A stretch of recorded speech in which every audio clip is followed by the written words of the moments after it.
started to fall in love with the idea of like what can go beyond just like a collectible piece. So that's why I think the first one is like, I just love it.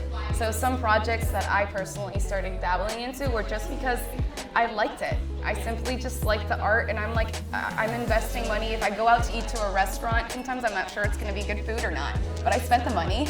So that's how I see it. The second is like, you truly believe the utility behind it, like the community. Sometimes I will look at a project and I'm only focused on utility. I'm not worried about making a profit on it at all.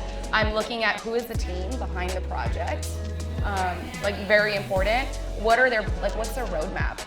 Like, is it sustainable? And what is the true utility behind it? Is it just that you get this NFT and it's a digital asset and that's it?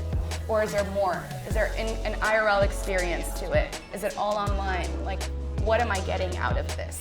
And do I believe that it's something that it's not a promise that is not going to be kept, right? So the third, in my opinion, is the profit side. When you buy PFPs or projects that you buy simply to flip them. So maybe you buy 5 of them because out of those 5 you're going to resell 4 and stay in one of them just to be in the community. So obviously there's a lot of that, and what's in the media is the profit side, people making money out of NFTs, so everybody wants to jump in. And then projects fail. So you're seeing like Nike and a lot of these majors that are like, we need to do an NFT because like people are totally into this. And then they're not successful. And the reason is because they're not understanding that the Web3 community is quite unique in the sense that it's all about community. So like, Melissa, tell us something about a few projects. Like, what are your top 2 projects that you're interested in now? Maybe you could do with one that you've done long term and one that you just got into. Well, I'm an Iconic Miss Crypto Clinic, so let me show my project. So Iconic Miss Crypto Clinic, we believe that every woman is powerful and she deserves celestial support. So we have a group therapy sessions within our Discord. So every channel has like, a Discord for single women, a Discord for divorce, single moms, like super parents, addiction, and like within the Discord, that's just roadmap number 1, and we're going to be showcasing a little bit more of that with our clinics, our in real life clinics once the project launches, as well as a investment for VC firm for women. So that's one thing that I really love about Iconic Miss Crypto Clinic. Is one of my best friends. She's an ex-Google, Meta, like the illustrator is published, and so I'm there for the long haul. Like if I don't log into the clinic every day, I'm like, oh, what's going on in the clinic? And then like a short term, I guess, would be hyper demons. Like I don't know, it's like someone that I know from Facebook, and he has these like hyper demon collectibles, and I like them. So So there's a lot of different ones, and like there's so many different. And how do you find out about them, right? Like I think everyone's always like, where do I find all these projects? Like the Web3 ecosystem lives in in Twitter. Yeah, like Twitter.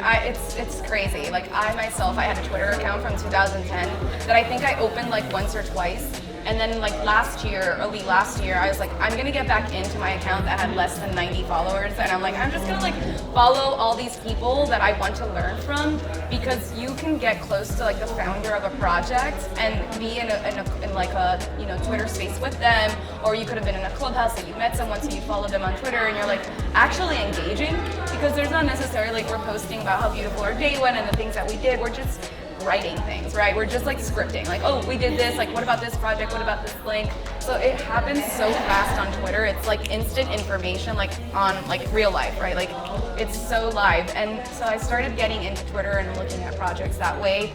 And also another way is like being in the community, knowing about the people that are building and what are they building, and being passionate about it.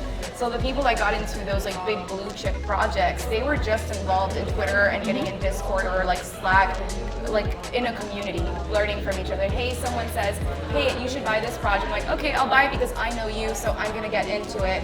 So it was all based on relationships. That's what's beautiful about the Web3 community.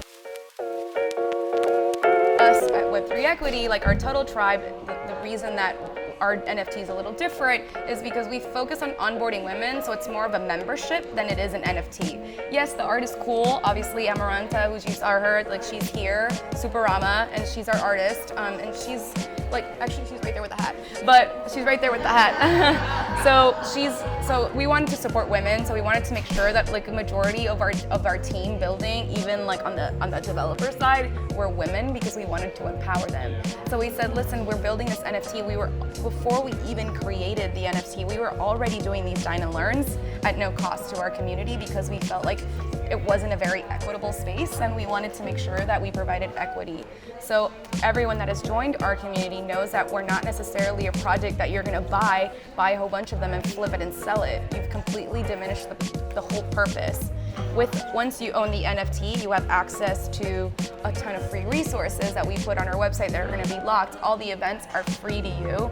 We connect you with developers. We provide mentorship programs. We have a job board like that we list on our Discord. So that's kind of for you to see an example that projects don't always have to just be the piece of art. You put it online and you leave it and you wait for your community to come. You almost start building that community first.